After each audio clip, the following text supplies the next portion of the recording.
seluruh aktivitas yang berbasis di masjid. Andre Guruta Ahmad Surur berharap bahwa eksistensi Yang Beragama ini dengan aktivitasnya di masjid mampu menjadikan masjid sebagai titik epicentrum untuk menebar kebaikan di sekitar lingkungannya. Masjid menjadi titik pusat aktivitas sosial kemasyarakatan, dan ini yang dilakukan oleh Andre Guruta Ahmad Surur.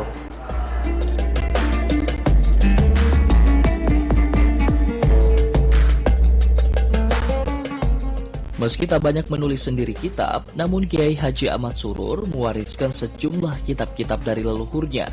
Salah satunya Mushaf Al-Quran tulisan tangan ini. Mushaf Al-Quran ini ditulis pamannya Ahmad Umar pada tahun 1841.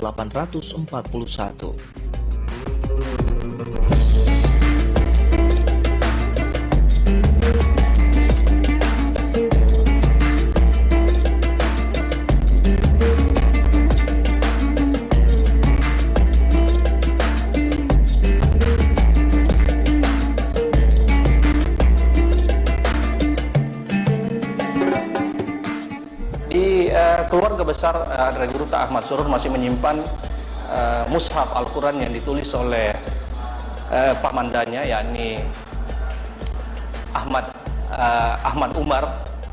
Al-Quran tersebut bertahun 1841, ditulis di Mekah. Kemudian juga ayahandanya meninggalkan beberapa catatan manuskrip berupa khutbah Idul Fitri, khutbah Idul Adha, juga tulisan tentang ilmu falak dan ilmu tarekat.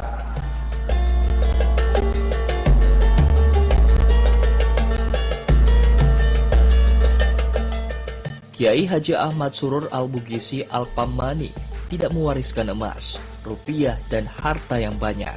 Tapi Kiai Ahmad Surur mewariskan pusaka yang tidak ternilai harganya, yakni keteladanan dan kebijaksanaan.